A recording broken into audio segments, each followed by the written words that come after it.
119 സങ്കീർത്തനത്തിന്റെ 28 വാക്യത്തിൽ മറ്റൊരു പ്രാർത്ഥന. നമ്മൾ കഴിഞ്ഞ ദിവസം ഒരു പ്രാർത്ഥന കണ്ടു. എൻ്റെ പ്രാണൻ പൊടിയോട് പറ്റിയിരിക്കുന്നു, അങ്ങയുടെ വചനപ്രകാരം എന്നെ ജീവിപ്പിക്കണമേ എന്നായിരുന്നു ആ പ്രാർത്ഥന. എന്നാൽ ഈ പ്രാർത്ഥന എൻ്റെ പ്രാണൻ വിഷാദം കൊണ്ട് ഉരുകുന്നു, എൻ്റെ പ്രാണൻ വിഷാദം കൊണ്ട് ഉരുകുന്നു, നിന്റെ വചനപ്രകാരം എന്നെ നിവർത്തേണമേ.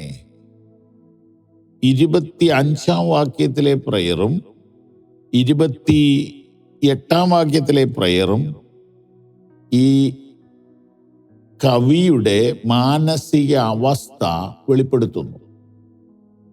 പ്രാണൻ പൊടിയോട് പറ്റിയിരിക്കുന്ന അവസ്ഥയും പ്രാണൻ വിഷാദം കൊണ്ട് ഉരുകുന്ന അവസ്ഥയും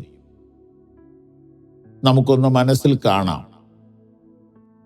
അപ്പം ക്രിസ്തീയ ജീവിതം സന്തോഷ ജീവിതമാണ്, പോസിറ്റീവായിട്ട് മാത്രമേ പറയാവുള്ളൂ.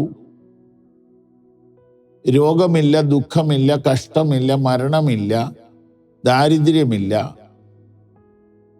എവിടെ തൊട്ടാലും ലാഭം മാത്രം എന്ന് ഒരു ചിന്ത ചില ക്രൈസ്തവരുടെ വന്നിട്ടുണ്ടെങ്കിൽ നിങ്ങൾ ഒന്നുകൂടെ ബൈബിൾ വായിക്കണമെന്ന് വിനയത്തോടുകൂടി അപേക്ഷിക്കുന്നു. ഇത് ഞാൻ പറയുമ്പോൾ ചിലർ മനസ്സിൽ പറയും, ഈ വായിക്കുന്നതെല്ലാം പഴയ നിയമമല്ലേ, പുതിയ നിയമത്തിൽ അങ്ങനെയുണ്ടോ? പുതിയ നിയമത്തിലുണ്ടോ എന്ന് നിങ്ങളൊന്ന് നോക്ക്. നിങ്ങളെ ആരെങ്കിലും വഞ്ചിച്ചിട്ടുണ്ടോ? നിങ്ങൾക്കെല്ലാം കഷ്ടത വരണമെന്നല്ല ഞാൻ പറയുന്നത്. ഒരു കഷ്ടതയില്ലാതെ പോകട്ടെ, സന്തോഷം. പക്ഷെ കഷ്ടത വരില്ലെന്ന് പറഞ്ഞ് ഞങ്ങൾ നിങ്ങളെ വഞ്ചിച്ചാൽ, പ്രയാസം വരുമ്പോൾ നിങ്ങൾ ഞങ്ങളെ ശപിക്കരുത്. അതുകൊണ്ട് ഞങ്ങൾ സത്യം പറയാൻ ഞങ്ങളെ അനുവദിക്കണം. കഷ്ടമോ നഷ്ടമോ ദുഃഖമോ മരണമോ വരുവോ വരാതിരിക്കുകയോ ചെയ്യട്ടെ, അതിൻ്റെ നടുവിൽ കൈവിടാത്ത കർത്താവിൻ്റെ സാന്നിധ്യവും സഹായവുമാണ് ബൈബിൾ നമുക്ക് ഉറപ്പു തരുന്നത്. നോക്കൂ വാക്യം, എൻ്റെ പ്രാണൻ വിഷാദം കൊണ്ട് ഉരുകുന്നു. അങ്ങനെ വരുമോ? ഇല്ലില്ല, അങ്ങനെ വരില്ല, അങ്ങനെ വരില്ല, അങ്ങനെ വരില്ല. 1000 പ്രാവശ്യം പറഞ്ഞോളൂ, വരാതിരിക്കട്ടെ. പക്ഷെ വരുന്നവരെ ഞങ്ങളിങ്ങനെ കണ്ടുകൊണ്ടേയിരിക്കുക. പാസ്റ്റർ ആരുടെ കാര്യമായി പറയുന്നതെന്ന് ചിലപ്പോൾ നിങ്ങൾ ചോദിക്കും.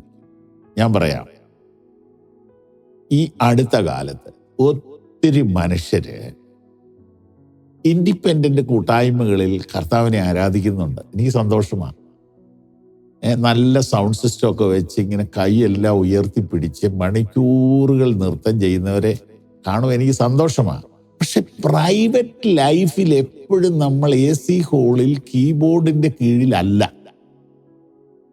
നമ്മൾ ചിലപ്പോൾ റെയിൽവേ സ്റ്റേഷനിൽ നമ്മുടെ ട്രെയിൻ പോയിട്ട് പാളത്തെ കൂടി അങ്ങോട്ടും ഇങ്ങോട്ടും ഓടുമായിരിക്കും. നമ്മൾ റിസർവ് ചെയ്ത് വെച്ച സീറ്റ് നമ്മൾ ചെന്നപ്പോൾ നമുക്കില്ലാതെ വന്നിട്ട് നമ്മൾ ഭാര്യയും മക്കളെയും പെട്ടിയെടുത്തുകൊണ്ട് 12ാമത്തെ കമ്പാർട്ട്മെന്റിലോട്ട് പൊക്കോളാൻ പറയുമ്പോൾ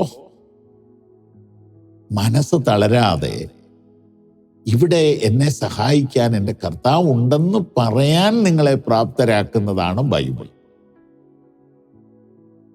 ഉടനെ പറയും, ബൈബിളിൽ കഷ്ടതയുണ്ട്, അത് സുവിശേഷത്തിന് വേണ്ടിയുള്ള കഷ്ടതയുള്ളൂ, അല്ലാതെ ഇല്ല.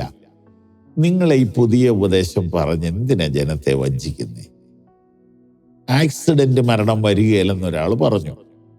ആ ആൾ ആക്സിഡന്റ് മരണത്തിൽ തന്നെ പോയി, കുറ്റം പറയുകയല്ല. അപ്പൊ ഇതൊന്നും ബിബ്ലിക്കലല്ലെന്ന് ഞാൻ ഈ പറയുന്നത്. തിരുവെഴുത്തൊരിക്കലും തെറ്റുകയില്ല. എനിക്ക് തെറ്റാം, പ്രഭാഷകർക്ക് തെറ്റാം. അതുകൊണ്ട് നിങ്ങളെ ഞാൻ വചനത്തിലേക്ക് വിളിക്കുന്നു. എൻ്റെ പ്രാണൻ വിഷാദം കൊണ്ട് ഉരുകുന്നു. അങ്ങനെ വരാം. ഇത്രയും കവിതകൾ എഴുതിയ ആൾ പറയുക, നിന്റെ വചനപ്രകാരം എന്നെ നിവർത്തണമേ. ഇന്ന് കുനിഞ്ഞിരിക്കുന്ന ചിലരെ കർത്താവ് നിവർത്തുമെന്ന് ഞാൻ ആത്മാവിൽ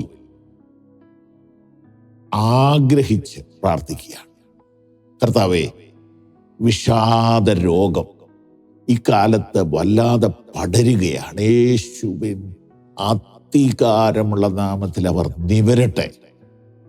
യേശുവിന് അധികാരമുള്ള നാമത്തിൽ അവർ നിവരട്ടെ. തല ഉയരട്ടെ, കെട്ടുകൾ അഴിയട്ടെ.